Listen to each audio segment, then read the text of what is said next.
সুজির মিল্ক কেকটা দেখুন দেখতে কতটা সুন্দর হয়েছে, আর এটা খেতেও বেশ মজার হয়। নমস্কার বন্ধুরা, রিঙ্কু কিচেনে আপনাদের সকলকে স্বাগত জানাই। চলে এসেছি আবারও আমি নতুন একটা রেসিপি নিয়ে। এই মিল্ক কেকটা খুব সহজেই তৈরি করে নিতে পারেন, তার জন্য পুরো রেসিপি দেখার অনুরোধ রইল। সুজির মিল্ক কেক বানানোর জন্য প্রথমেই গ্যাসের উপর একটা কড়াই বসিয়ে দিয়েছি। এবার দিয়ে দিচ্ছি এই কড়াইয়ের মধ্যে হাফ কাপ ঘি।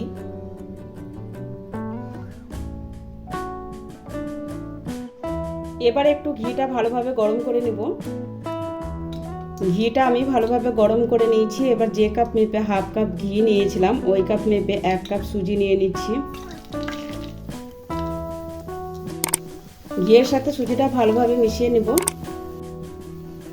ঘিয়ের সাথে সুজিটা ভালো করে মিশিয়ে নেওয়ার পর সুজিটা একটু সময় নিয়ে ভেজে নিতে হবে।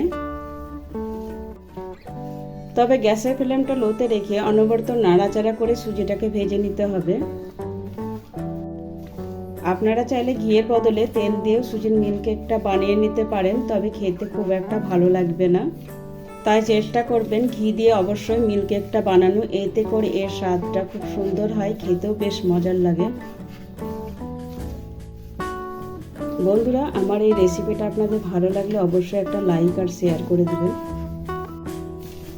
সুজিটা 3-4 মিনিট সময় নিয়ে সুন্দর করে ভেজে নিয়েছি, আর এতে করে সুজির কাঁচা গন্ধটা চলে গেছে, আর সুজি থেকে দারুণ একটা গন্ধ বেরিয়েছে।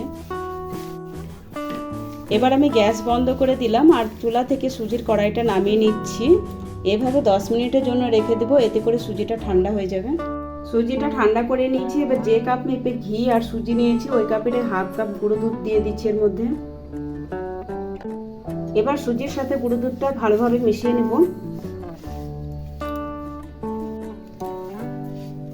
সুজিটা ঠান্ডা করে গুঁড়ো দুধটা দেবেন, এতে করে সুজির সাথে গুঁড়ো দুধটা খুব সুন্দর করে মিশিয়ে যাবে।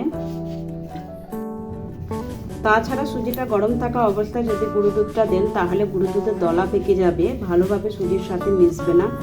তার জন্য চেষ্টা করবেন সুজিটাকে ভালোভাবে ঠান্ডা করে গুঁড়ো দুধটা ব্যবহার করা। এতে করে দেখুন গুঁড়ো দুধটা সুজির সাথে খুব সুন্দরভাবে মিশিয়ে গেছে, আর সুজিটা দলা পেকে নাই। এবার আমি সুজিটাকে একটা প্লেটের মধ্যে নামিয়ে নিচ্ছি।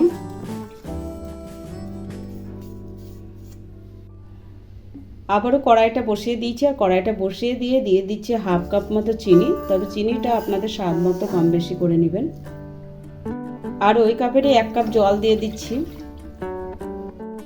এবার একটু নেড়ে চেড়ে চিনিগুলো গলিয়ে নেব। চিনিগুলো গলে গেছে। এবার চিনির শিরাটা 2-3 মিনিট সময় নিয়ে ফুটিয়ে নেব।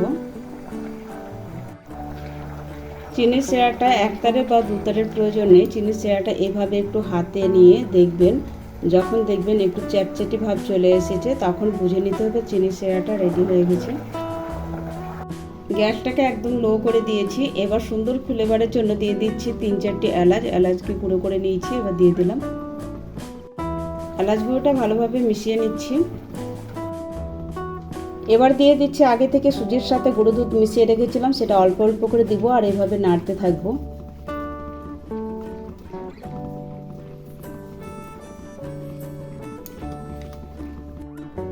তবে এই সময় সুজিটা নাড়া বন্ধ করা যাবে না, অনবরত নাড়াচাড়া করে সুজিটা রান্না করে নিতে হবে। সুজিটা চিনির শিরায় দেওয়ার সাথে সাথে সুজিটা দেখুন চিনির শিরাটা টেনে নিয়েছে। এবার কিছু সময় নিয়ে সুজিটা রান্না করে নেব। যতক্ষণ না সুজিটা শুকনো হয়ে আসছে, ততক্ষণ এভাবে একটু নাড়াচাড়া করে রান্না করে নিতে হবে।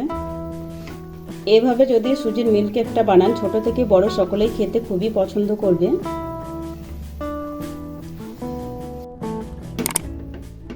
সুজিটা অনবরত নাড়াচাড়া করে রান্না করে নিয়েছি, আর এখন দেখুন সুজির মিশ্রণটা অনেকটা শুকনো হয়ে গেছে। এই সময় আমি গ্যাসটা বন্ধ করে সুজিটাকে নামিয়ে নিচ্ছি। এবার কেক টিনের মধ্যে মিশ্রণটা ঢেলে নিচ্ছি। তবে এই কেক টিনের মধ্যে আগে থেকে আমি একটা বাটার পেপার বসিয়ে ওর মধ্যে ঘি ব্রাশ করে দিয়েছিলাম। এবার মিশ্রণটা একটু সমান করে দিচ্ছি।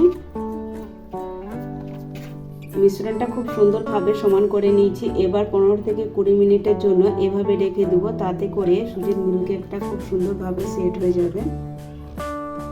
20 মিনিট রেখেছিলাম। এবার কেক টিন থেকে তুলে নিয়ে বাটার পেপারটা ছাড়িয়ে নেব। এবার একটা ছুরির সাহায্যে মিল্ক কেকটা আমি চৌকো পিস করে কেটে নিচ্ছি। তবে আপনারা আপনাদের পছন্দ মতো শেপ দিয়ে কেটে নেবেন। এক পিস আপনাদের তুলে দেখাচ্ছি, দেখুন কতটা সুন্দর হয়েছে। সুজির মিল্ককেকটা একটা প্লেটে সাজিয়ে নিয়েছি, আর এক পিস ভেঙে দেখিয়ে দিচ্ছি, দেখুন ভেতরটা কতটা সুন্দর দানা দানা হয়েছে। তৈরি হয়ে গেল দারুণ স্বাদের সুজির মিল্ককেক। আজকের রেসিপিটা আপনাদের কেমন লেগেছে অবশ্যই কমেন্ট করে জানাবেন, আর রেসিপিটা ভালো লাগলে লাইক শেয়ার সাবস্ক্রাইব করে আমার পাশে থাকার অনুরোধ রইল।